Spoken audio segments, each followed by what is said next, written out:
నమస్కారం. నేను చందు. రైతుల చలో ఢిల్లీ తర్వాత కేంద్రానికి సంబంధించిన లేటెస్ట్ అప్డేట్స్ న్యూస్ ఏమేమున్నాయి చూద్దాం. మొదటగా స్వదేశంలోనే పరాయి వాళ్ళమయ్యామా అని పంజాబ్, హర్యానా సరిహద్దుల్లో రైతుల ఆవేదన. సొంత దేశంలోనే పరాయి వాళ్ళమయ్యామంటూ రైతులు ప్రభుత్వంపై ఆగ్రహం వ్యక్తం చేస్తారు. కనీస మద్దతు ధర ఎంఎస్పి చట్టబద్ధత కల్పించడంతో పాటు తమ న్యాయమైన డిమాండ్లు నెరవేర్చాలని కోరుతూ ఢిల్లీ చలో మార్చుకు వచ్చి 14 రోజులుగా పంజాబ్, హర్యానా సరిహద్దులోని శంభు, కనౌరి సరిహద్దుల్లో వద్ద వేచి ఉన్న రైతులు ప్రభుత్వ తీరుపై మండిపడుతున్నారు. అమృత్ సింగ్ అనే రైతు మాట్లాడుతూ సొంత దేశంలో పరాయి వాళ్ళం అయిపోయామంటూ ఆవేదన వ్యక్తం చేశారు. పంటలకు కనీస మద్దతు ధర లేకపోవడంతో రైతులు తీవ్రంగా నష్టపోవాల్సి వస్తుందని అన్నారు. ఒకవైపు తయారీదారు దాని ధరను నిర్ణయిస్తున్నాడని, రైతుకు ఆ హక్కు లేకుండా పోయిందని అన్నారు. ఎంఎస్పీకి చట్టబద్ధతపై కేంద్ర ప్రభుత్వం ఇచ్చిన హామీని అమలు చేయాలని అడుగుతున్నామని చెప్పారు. ఇంట్లో ఏదైనా సమస్య ఉంటే దాన్ని కుటుంబ పెద్ద దృష్టికి తీసుకెళ్తాం. మేము కూడా సమస్యలను పాలకుల దృష్టికి తీసుకువెళ్లాలనుకుంటున్నాం. మమ్మల్ని శత్రువులుగా చూస్తూ లాఠీలతో కొట్టిస్తూ టియర్ గ్యాస్ వంటివి ప్రయోగిస్తున్నారు అని పేర్కొన్నారు. రైతుల డిమాండ్లను నెరవేర్చే వరకు పోరాటం కొనసాగుతుందని అన్నదాతలు స్పష్టం చేశారు. ఇకపోతే రైతును గోనె సంచిలో కొట్టిన హర్యానా పోలీసులు. ప్రీత్పాల్ సింగ్ ఆ కుటుంబ ఏకైక కుమారుడు. చివరికి హర్యానాలోని రోహ్తక్లో పీజీఐ నుంచి post graduate institute of medical research నుంచి చండీగఢ్ మార్చారు. అక్కడ ఆయన తీవ్ర గాయాలతో అడ్మిట్ అయ్యాడు. ఆయన కాలు, ముక్కు, దవడలో పగుళ్ళు, శరీరంపై తీవ్రమైన గాయాలున్నాయి. సంగ్రూర్ జిల్లా ములాక్ సబ్ డివిజన్లోని గ్రామానికి చెందిన ప్రీత్పాల్ ఈ నెల 25న పంజాబ్ వైపు కనౌరి సరిహద్దు వద్ద పోలీసులు పట్టుకున్నారు. గోనె సంచిలో కుక్కి నిర్దాక్షిణ్యంగా కొట్టారు. ప్రీత్పాల్ తల్లి లఖ్వీర్ కౌర్ తన కుమారుడి శస్త్రచికిత్స కోసం పీజీఐ చండీగఢ్లో ఉన్న ఆమె జాతీయ మీడియాతో మాట్లాడుతూ ఈ నెల 21న ప్రీత్పాల్ పంజాబీ భూభాగంలో కనౌరి సరిహద్దులో ఉన్నాడు. హర్యానా పోలీసులు రైతులపై అకస్మాత్తుగా టియర్ గ్యాస్ షెల్స్ విసరడం ప్రారంభించారు. రైతులు తమను తాము రక్షించుకునేందుకు పరిగెత్తడం ప్రారంభించినప్పుడు హర్యానా పోలీసులు కనౌరి సరిహద్దును దాటి నా కొడుకును ఎత్తుకెళ్లారు. గోనె సంచిలో పడేసి స్పృహ కోల్పోయే వరకు కొట్టారు. కర్రలు, రాళ్లతో నిర్దాక్షిణ్యంగా కొట్టారు. ప్రీత్పాల్ 2 మొబైల్ ఫోన్లను తీసుకెళ్లేవాడు. ఒకటి హర్యానా పోలీసులు లాక్కోగా, రెండోది ఆయన జేబులోనే ఉండిపోయింది. నా కొడుకును కొట్టిన తర్వాత పొలాల్లోకి విసిరేశారు. కానీ తర్వాత వారు ఆయన పరిస్థితిని చూసి హర్యానాలోని నర్వానాలోని ఒక ప్రైవేట్ ఆసుపత్రికి తీసుకెళ్లారు. ఈ విషయాన్ని ఇట్లా చేస్తున్నమాట. ఇది ఆయన ఫైల్ ఫోటో. వాళ్ళు ఏమడుగుతున్నారు, వీళ్ళు ఏం చేస్తున్నారు? మేము రైతు నిరసనలను పక్కదారి పట్టించడానికి మోదీ గారు ఇటువంటి ఘనకార్యాలు చేస్తారు. ద్వారకా సముద్ర గర్భం కృష్ణుడు అంటూ మరో నాటకానికి తెరలేపిన మోదీ. సన్యాసులు కాషాయిల పాలనలో పోలీస్ కస్టడీలో మహిళలపై లైంగిక దాడిలో మొదటి స్థానంలో ఉత్తరప్రదేశ్, రెండవ స్థానంలో మధ్యప్రదేశ్. మినిమం 30,000 ఏదైనా బీజేపీ డబుల్ ఇంజన్ సర్కారు ఘనత. ఈయన పని ఈయనదే. అసలు దేశంలో జరిగే వాటితో సంబంధం లేకుండా, వాటి గురించి పట్టించుకోకుండా ఇలాంటి పబ్లిసిటీ కార్యక్రమాలు చేసుకుంటూ నెట్టుకొచ్చేస్తున్న మహానుభావుడు. ఆడిపోయినాక రెడ్ కార్పెట్ వేసుకోండు. మరి చిత్రం అసలు. ఇక్కడ పూజలు చేస్తాడు. మా ఫ్రెండ్ ఒక పెదవర్షి స్టేటస్ పెట్టుకుంటు, నిరుద్యోగితని పేదరికాన్ని తగ్గించడానికి, రూపాయి విలువను పెంచడానికి, సముద్ర గర్భంలో చైనా దురాక్రమాన్ని అడ్డుకోవడానికి, పత్రికా స్వేచ్ఛను కాపాడడానికి, ప్రజాస్వామ్య విలువలను, విద్య, సైన్స్, సాంకేతికతలను అభివృద్ధి చేయడానికి, బడుగు జీవుల బ్రతుకు బాగుపడడానికి ఆయన భూమి మీద, ఆకాశంలో, చివరికి సముద్ర గర్భంలో చేస్తున్న ప్రయత్నాలు ఇట్టున్నాయన్నమాట. మోదీ గ్రేట్. డిక్టేటర్ అంటారు ఆయన ఏమి మోనార్క్. ఆయన అనుకున్నదే చేస్తాడు, మొత్తం నాశనం చేస్తాడు. ఎన్నికల బాండ్లు బడా కుంభకోణం. మన దేశంలోని ఎన్నికల వ్యవస్థపై రాజకీయ పార్టీల ప్రభావం ఎక్కువగా ఉంటుంది. తద్వారా ప్రజలు కోరుకున్న తీర్పును పొందలేరు. అందుకు నిదర్శనమే ఎన్నికల బాండ్లు. అది ఓ కుంభకోణం. దాన్ని రద్దు చేస్తూ సుప్రీంకోర్టు చారిత్రాత్మక తీర్పును వెలువరించడాన్ని స్వాగతిస్తున్నా. ఇకనైనా ఎన్నికలు నిష్పక్షపాతంగా జరుగుతాయని అనుకుంటున్నా అని అమర్త్య సేన్ నోబెల్ పురస్కార గ్రహీత అని అంటున్నారు. ఇంకోటి అది సేమ్ పేపర్లో, ఇంకో పేపర్లో వచ్చింది. ఎన్నికల బాండ్ల పథకం ఓ కుంభకోణం. ఈ పథకాన్ని రద్దు చేసి ఇట్లా భారత్లో రాజకీయ పార్టీల విధానాలు ఎన్నికల వ్యవస్థను ఎన్నికల వ్యవస్థపై తీవ్ర ప్రభావాన్ని చూపుతున్నాయి. ఎన్నికలలో సామాన్య ప్రజల గొంతుక లేకుండా పోయింది. ప్రతిపక్ష పార్టీల పట్ల ప్రభుత్వం వ్యవహరిస్తున్న తీరును బట్టే దేశంలో ఎన్నికల వ్యవస్థ ప్రభావితమవుతుంది. సాధ్యమైనంత ఎక్కువగా స్వేచ్ఛాయుతమైన ఎన్నికల వ్యవస్థ ఉండాలి. దీంతో పాటు వాక్ స్వాతంత్రం, పౌరుల కార్యాచరణ ఉండాలి. పౌరులందరికీ సమృద్ధిగా రాజకీయ స్వేచ్ఛ ఉండాలని రాజ్యాంగం ఆశిస్తుంది. కాకపోతే ఒక నిర్దిష్ట వర్గానికి ప్రత్యేక ప్రయోజనాలకు కోరడం లేదని ఆయన చెప్పారు. ఇదన్నమాట. కాకపోతే వీళ్ళు మాత్రం ముంగట పడుతారు. బీజేపీ కానీ మోదీకి సంబంధించిన వాళ్ళు. మతం పేరుతో కాదు, ప్రజాస్వామ్యయుతంగా ఓట్లు అడగాలి అని చెప్తున్నారు మంత్రి. జూన్ నుంచి 3వ టర్మ్, మా జీవితాలు కూడా 3వ టర్మ్ ఎటు కాకుండా వేసేదానికి రెడీ అయినామని అర్థమవుతుంది. మీరు చేస్తారా, మమ్మల్ని చేయమంటారా? ఇక సుప్రీంకోర్టు చివాట్లు వేసేదాకా వీళ్ళు చేస్తారన్నమాట. దేనికి? తీరరక్షక దళంలో మహిళా అధికారులకు శాశ్వత కమిషన్ ఏర్పాటుపై కేంద్రాన్ని ప్రశ్నించిన సుప్రీం మొన్న వీటిని కూడా ఎలక్టోరల్ బాండ్లను కూడా సుప్రీంకోర్టు వాళ్ళు క్యాన్సిల్ చేసారు. అట్లా రాజస్థాన్లో కీచకుడి దురాగతం. రాజస్థాన్ వీళ్ళ రూలింగ్లోనే ఉన్నారు. ఏమి అంత మహాత్ములు మణిపూర్లో అంత ఇష్యూస్ అయితే కూడా ఈ దానికి రాజస్థాన్లో ఇప్పుడు అయిన ఇష్యూ లాగానే మళ్ళీ ఓటేసారు. మధ్యప్రదేశ్, రాజస్థాన్, ఇంకా స్టేట్ అత్యాచార బాధితురాలిని వెంటాడి కాల్పులు, పోలీసుల నుంచి పారిపోయే యత్నం, రైలు ఢీకొనడంతో విరిగిన నిందితుడి కాలు.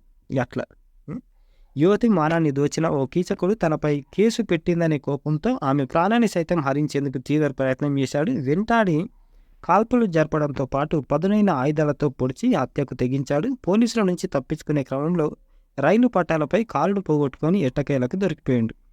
ఇట్లా 2023 ఇష్యూ ఇది, జనవరి. నిందితుడు తనపై అత్యాచారానికి పాల్పడడంతో పాటు ఆ ఫోటోలు, వీడియోలను వైరల్ చేస్తానంటూ బెదిరిస్తున్నాడని పోలీసులకు అమ్మాయి ఫిర్యాదు చేసింది. ఎంత లుచ్చా నత్కోర్ కథనంటే ఇది ఈ వెస్ట్ వాళ్ళు. అయినా వీళ్ళకు ఒక కాన్ఫిడెన్స్ అన్నమాట, మేము ఏం చేసినా నడుస్తుంది అని. అందుకనే అట్లా చేస్తారు. ఇంకో పోస్ట్ ఉంది. Believe it or not, this clone actually got a red carpet for himself at the bottom of the ocean floor. Imagine the height of self obsession and megalomania. ఈడికి పోయినాక ఈడ రెడ్ కార్పెట్ ఉంది అని అంటే అసలు అంత దూరం కూడా తీసుకుపోయిండు. ఎక్కడికి వెళ్ళి ఏమి క్లోన్ అంటే ఆయన దాని గ్రేట్ అని చెప్పుకుంటాడు కదా. అట్లా ఇది ప్రకాష్ రాజ్కి సంబంధించిన ట్వీట్. ఈ సముద్ర గర్భంలో సాహసం. ఆడికి పోయి కూడా దేశం కోసం, దేశం బాగుండాలి అని పూజలు చేస్తుండంటే ఆయనను మెచ్చుకోవాలి. ధ్యానం కూడా చేస్తుండు. స్కీములా అని.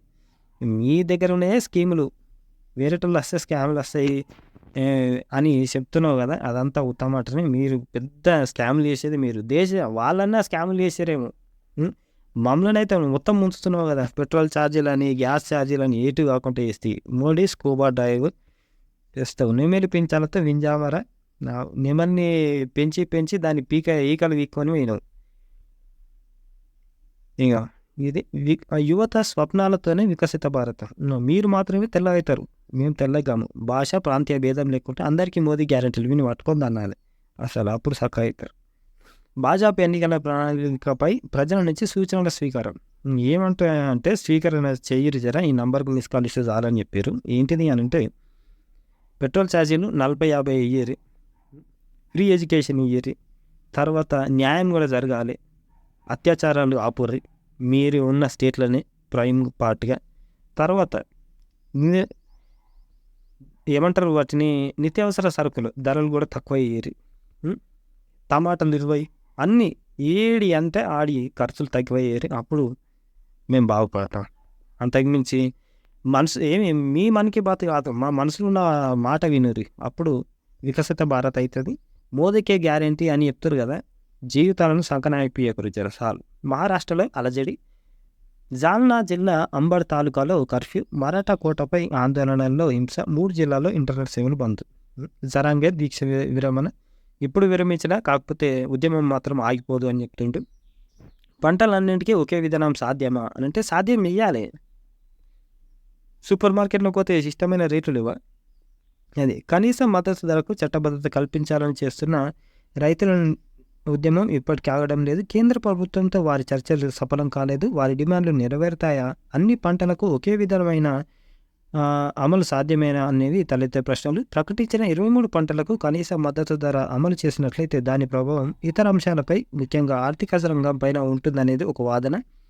కనీస మద్దతు ధరకు చట్టబద్ధత కల్పించడం కంటే మెరుగ్గా ఉండే ప్రెస్ స్టెబిలైజ్డ్ ఫండ్, ధరల స్థిరీకరణ అనేది ఏర్పాటు చేయాలని కొందరు సూచిస్తున్నారు. దీనివల్ల రైతాంగానికి మంచి మద్దతు అందుతుంది అని కాదు.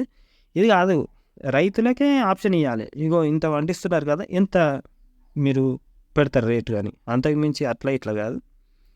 పేదరికం కనుమరుగవుతుంది అని మా సంక్షేమ పాలనే కారణం. వామ్మో, మీ సంక్షేమ పాలన లేదు, ఏం లేదు. పేదరికం కనుమరుగవుడేంది, ఇజ్జత్కరం ఇంకా ఎక్కువైతుంది. ఎన్నికల బాండ్ల పథకం ఓ కుంభకోణం, సుప్రీంకోర్టు తీర్పుతో పారదర్శకత పెరుగుతుంది అని సీఎం. ప్యాసింజర్ రైలా ఇదెక్కడ విచిత్రం. ప్యాసింజర్ ట్రైన్లు తీసేసారు కరోనా తర్వాత ఈ లత్కోర్గాలు. మరి కామన్ మ్యాన్ ఎట్లా పోయి రావాలి?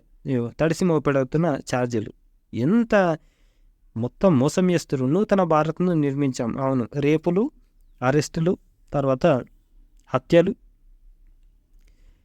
కామన్ మ్యాన్ చచ్చిపోవుడు. మదర్ ఆఫ్ డెమోక్రసీ తీసేసి ఆటోక్రసీ పెట్టారు. ఇంకో ఈమె కర్ణాటక గవర్నమెంట్ ఇన్వైట్ చేసారు. ఏం పేరు? Nitasha Kaul, a renowned UK professor.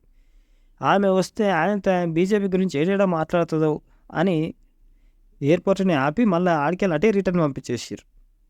Big embarrassment for Kerala BJP. వీళ్ళు విచిత్రమైన పాటలు పెట్టి మళ్ళీ దాన్ని తీసేసారట. Calls out BJP to defeat the corrupt government centre. ఏం చేశారు? సెంట్రల్లో కరప్టెడ్ గవర్నమెంట్ని తీసేయాలి అని వీళ్ళ పాట వీళ్ళడే పెట్టుకుని తర్వాత దానికి అర్థమైనట్టుంది పాటను తీసేసారు. ఇగో ఇది ఎవరు కుచేలుడు, ఎవరు కృష్ణుడు. కుచేలుడు, కృష్ణుడు వాళ్ళ ఫ్రెండ్షిప్ గురించి చాలా గొప్పగా చెప్పుకుంటాం. ఎప్పటికీ చెప్పుకుంటాం. ఇగో ఈయన కుచేలుడు, ఆయన అదాని ఏమో లత్కోర్గాడు, కృష్ణుడు అన్నమాట. పాలస్తీనాపై యూదు దురహంకార ఇజ్రాయెల్ దురాక్రమణాన్ని వ్యతిరేకించుకుంటే హమాస్పై ఇజ్రాయెల్ చేస్తున్న యుద్ధంలో అమెరికా మాదిరిగానే భారత్ కూడా మాట్లాడడం సిగ్గుచేటు. Subhashini Ali, CPM polit bureau సభ్యురాలు. వీళ్ళు ఏమంటారు, హమాస్కి తర్వాత పాలస్తీనాకు సపోర్ట్ ఇవ్వాల్సింది పోయి ఇజ్రాయెల్కు సపోర్ట్ ఇచ్చారు బీజేపీ వాళ్ళు. ఇది మరి ఇజ్రాయెల్ వాళ్ళేమో ఇష్టం ఉన్నట్టు వాళ్ళను అరాచకాలు చేసి ఎటు అక్కట వేస్తే మంచోళ్ళంటే, మరి వీళ్ళేమో వాళ్ళ దేశం స్థలం కోసం కొట్లాడుకుంటారు, మా అస్తిత్వం కోసం కొట్లాడుతున్నామని. ఇక వీళ్ళేమో ఏమంటారు, అయోధ్య కోసము, ద్వారక కోసం కొట్లాడితే తప్పులేదు, కానీ వాళ్ళు పాలస్తీనా వాళ్ళు వాళ్ళ జాగా కోసం కొట్లాడితే మాత్రం తప్పు అయిపోయింది. ఇక ఇట్లుంటుంది. అంటే దుష్ట శిక్షణ శిష్య రక్షణ అని ఒక వర్డ్ ఉంటుంది. దాన్ని పకడ్బందీగా పాటిస్తారన్నమాట. అంటే మనది సోమవారం, బయట ఉంది మంగళవారం అన్నట్టు. ఇది ఈరోజుకు సంబంధించిన ఆర్టికల్స్. లైక్ చేయండి, షేర్ చేయండి, సబ్స్క్రైబ్ చేయండి. థ్యాంక్ యూ, ధన్యవాదాలు.